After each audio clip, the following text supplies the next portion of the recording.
আজকে আমাদের ছুটির দিন, তাও চলে আসলাম নিউজ করতে।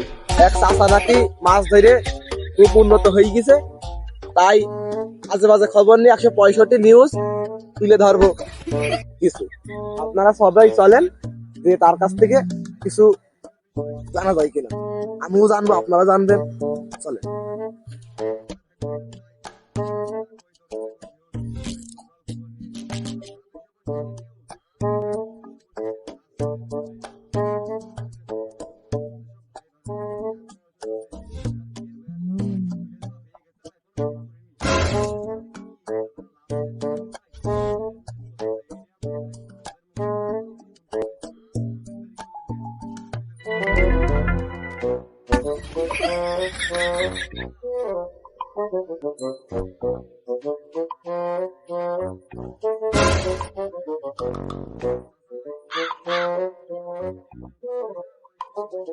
আসসালামু আলাইকুম চাচা, আপনি বড্ড মনে আছে যেন টেনশনে আছেন, কি আপনার কোনো সমস্যা নাকি?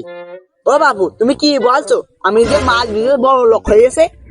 চাচা, তুমি মাছ বেশি বড় লোক হয়ে গেছে তা নাই তো মানলাম, তা তুমি আমার এরকম গরম দিলি কি জানি?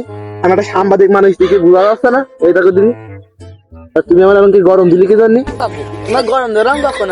আমি যে মাছ বিক্রি বড় লোক হয়েছি সেই খুশি তোমার আমি আরো ভালো করে বলবো।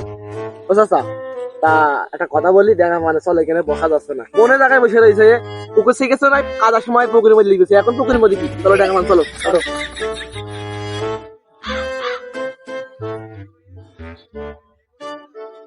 চাচা, তা মাছ বেশি বড় লোক, মাছ ক বছর আগে ছেড়েছো আর ক বছর পরে গিয়ে ধরলে, আর কত মাছ হয়েছে, কমন মাছ হয়েছে, এটা একটা করে আমাদের জানান যাবে। আমি নিউজ 165 চাইছি, এখন আমার একটুখানি বললি আমি একটু খুশি হতাম।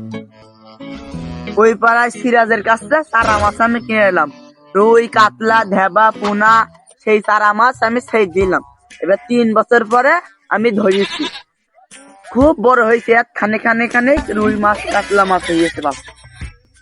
ও বাবু, তা তুমি ক টাকার মাছ বেছিলে, কিরকম লাভবান হইলে আমাদের একটুখানি বলো, আমরা শুনি। ও বাবু, আমি এই মেশিন খেতে দিয়ে পানি থেকে তেল খরচ করে 2-3টে রুই কাতলা মাছ বেশি এবার আসল। ওই রুই কাতলা 3টে আমি নিয়ে ডেঙাই বসলাম, 2 লাখ টাকা খরচ করে 3 টাকা আমার উঠেছে।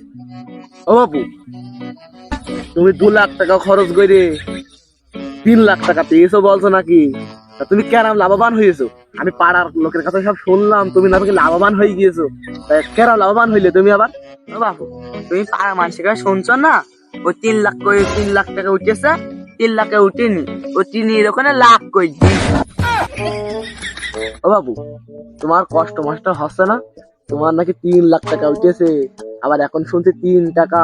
তা তুমি এখানে কি করছো? কষ্ট হলে মানুষেরা নাকি দোকানে থাকে, তো তোমার এখানে কি? বাবু, তুমি শুনছো না?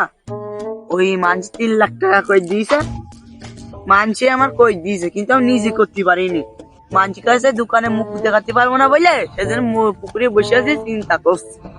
ও বাবু, তা তোমার এখন আর কি আর বলবো, তাহলে তুমি থাকো। তুমি 2 লাখ টাকা খরচ করে নাকি 3 টাকা পেয়েছো, এখন মানছি তোমার মুখ দেখাতে পারবে না বলে তুমি আমার পুকুরে এসে বসে রয়েছো, তাহলে থাকো, আর কি বলবো। আমি সামনে আর চাষা পাই কিনা দেখি, যে তার কাছে কিছু তথ্য মতো পাই কিনা। আর এই পুকুরটা কি তোমার নাকি? এত বড় পুকুর, আর সেই পুকুরে নাকি তুমি 3 টাকা পেয়েছো 2 লাখ টাকা খরচ করে, সব মাছি চুরি করে নিয়ে গেছে। আচ্ছা যাক, আমি এখন ভালো থাকো ভাই। আচ্ছা তুমি থাকো, হ্যান্ডসাপ। আচ্ছা তাহলে তুমি যাও। প্রিয় দর্শক মন্ডলী, আসসালামু আলাইকুম। আমি আছি আজেবাজে খবর নিয়ে 165 নিউজ। আপনারা ইতিমধ্যে দেখতে পেলেন যে একটা মাছ চাষি, সে অনেক বছর ধরেই চাষ করে, কিন্তু 2 লাখ টাকা খরচ করে সে নাকি মাত্র 3 টাকা পেয়েছে। তার কপাল দোষ আর এখানকার পাড়া প্রতিবেশীর দোষ। তার পুকুর থেকে সে মাছ ছেড়ে দিয়ে যাওয়ার পরে তার পুকুর থেকে মাছ প্রতিদিন চুরি করে নিতে, যাওয়ার পরে সে নাকি 3 পিস মাছ দিয়েছে। তা কি আর বলবো, সামনে পানে যে আর একটা পাই কিনা, চলেন যাই আমরা। আর আপনি তারা থাকেন, তাহলে আমি গেলাম। আচ্ছা ভাই।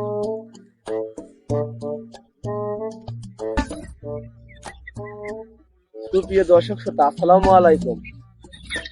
এই মুহূর্তে একটা ধান চাষি পেয়ে গেছি, সে বসে আছে, বসে বসে ভাবছে।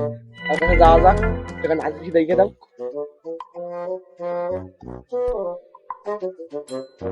ইতিমধ্যে আপনারা সবাই দেখতে পেলেন ধান চাষি, আমি তার কাছে যাবো যে কিছু তথ্য জানবো।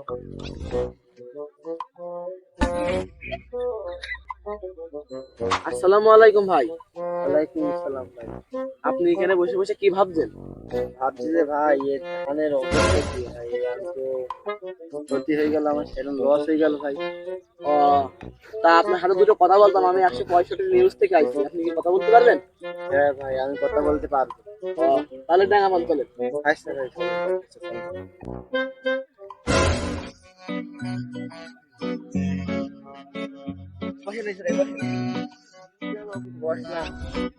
ভাই, আপনার এই ধানের এত বড় ক্ষতি হওয়ার কারণটা কি? আরে ভাই, সে কথা আর বললেন না। এই যে গ্রামে জোন টোন আছে তো, আমি ওই যে ধানে তো গাছ গাছরা হয়েছে, গাছগুলো তো নিরাইতে হবে, যে হাট খাইতে হবে।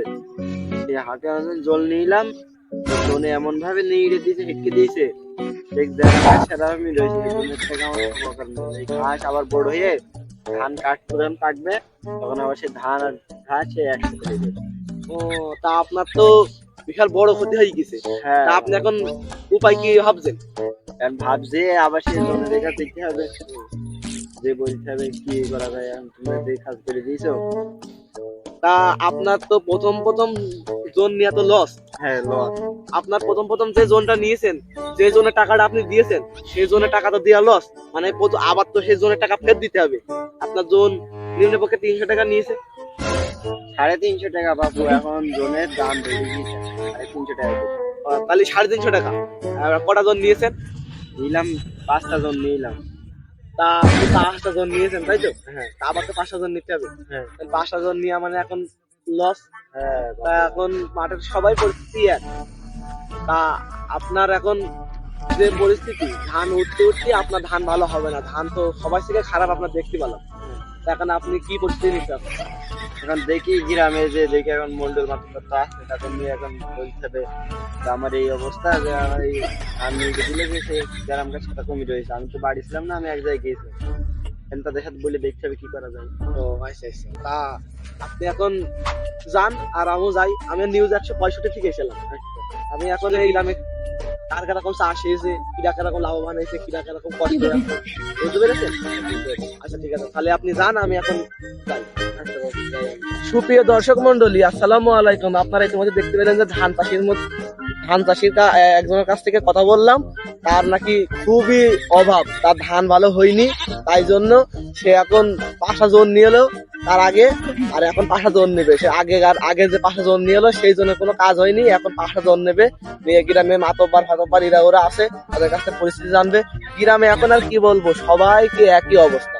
আমি আর এখন কি বলবো। আপনারা ভিডিও ভালো লাগলে লাইক কমেন্ট শেয়ার করবেন, আর অবশ্যই চ্যানেলটিকে সাবস্ক্রাইব করে দেবেন। ধন্যবাদ।